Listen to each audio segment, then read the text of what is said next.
I think, maybe we're not really suited to each other, yeah? So everything, and why are they on display? To show, I have books. I'm, someone who listens to music. Or I make my own cushions, whatever it is. Everything we surround ourselves with speaks, it's a language, it's a dumb language, but a very powerful one. So we're inside this system. We are ourselves branded. But there was a huge reaction to that, almost from the beginning, because the emergence of that system coincides almost exactly in time with the great explosion of the democratic dream. I'm pleased to say it was originally announced in the English Civil War. If you read the debates that took place in a little town along the Thames called Putney, now called the Putney debates, you will find virtually the entire kind of democratic theory. The big tragic mistake that we made was to invite the king back again, having got rid of the guy, and saying, we're not going to have any more despots. We thought, oh dear, it's not doing so well, really. Perhaps we should have one back. And we could have become, I think it's one of the great shames of Britain, that we could have been contenders. We could have been the world's first republic. But we blew it. So it was left to you guys, and then to the French, to announce the notion that you would cease to be a subject, you would cease to be subjected to the arbitrary power of kings, princes, emperors, despots, and you would become a citizen.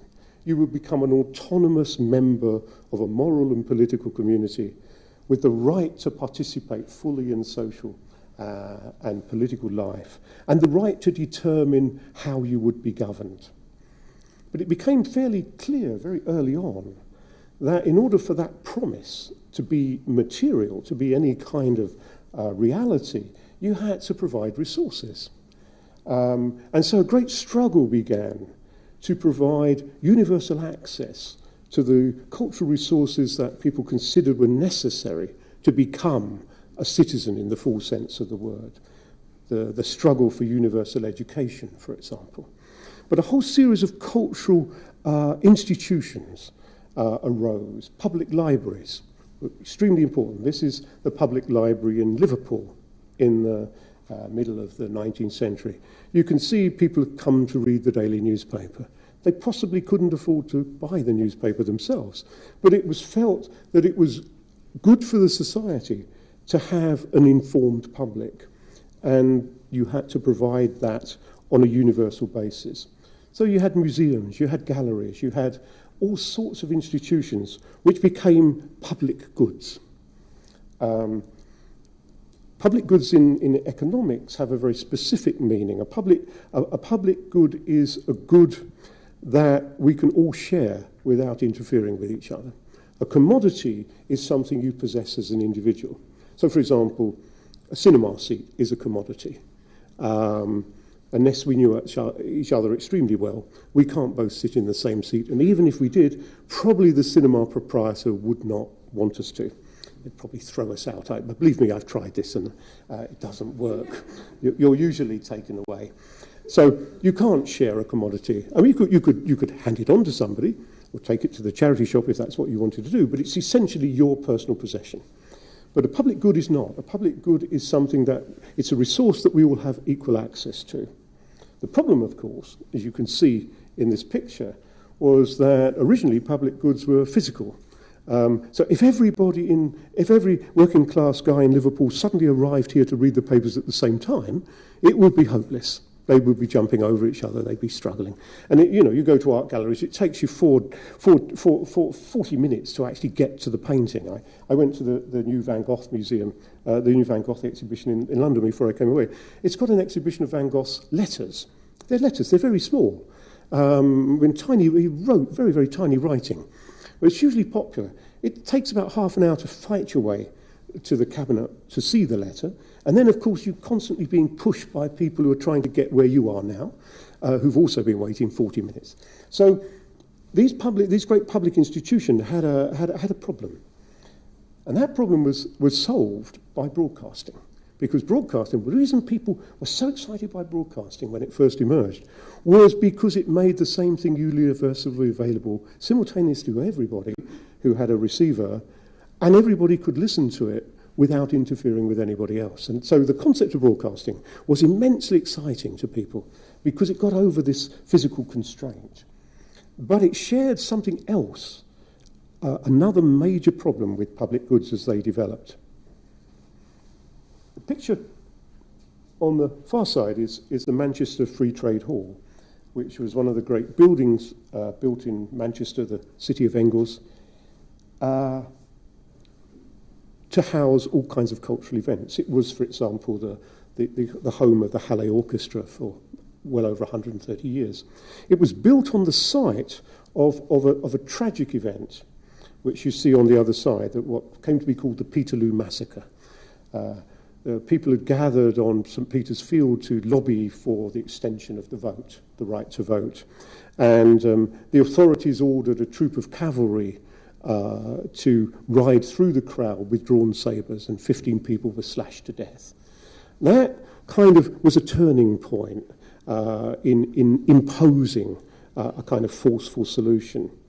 But there was a very strong sense, and you see it particularly among authors who followed the work of Michel Foucault, that public institutions are institutions of governmentality, they're institutions of discipline, because they're run by professionals who want to impose their particular views on people.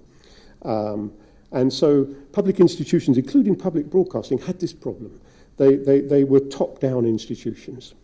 And so they had a abrasive relationship to kind of popular participation, popular support. Interestingly, the introduction of broadcasting, which really gets into its stride after World War I in the 1920s, coincides with the first great wave of professional anthropology. And one of the great figures in that was Franz Boas, the German. And he did these studies of the native peoples of the northwest coast. And he was particularly interested in the exchange system that came to be called the potlatch. His work became the centerpiece of a classic book called The Gift, which was written by a French man in 1925, Marcel Mauss. Mauss was appalled by the potlatch because the gift economy of tribal societies was supposed to be the antithesis of the kind of calculating, mean-spirited kind of market economy that many people were anxious about. So they looked to tribal societies for an alternative, for a kind of romantic other. And the potlatch was a disaster, because what seemed to be happening was that people were kind of competing for position. They were using gifts not to cement equal social bonds, but to get one over on each other, to rise in status and power. There were reasons for that, which we don't have time to go into unless you want to in questions. But it was a negative lesson for Mauss. But interestingly, if you read the end of this book, The Gift, is one of the books that's generated a gigantic secondary literature in anthropology. If you ever study anthropology, you will read a lot of books on The Gift. Not one of them mentions a very important thing, which was at the same time that Mauss is writing his book on tribal societies, he's also writing a long essay on the Bolshevik Revolution in Russia.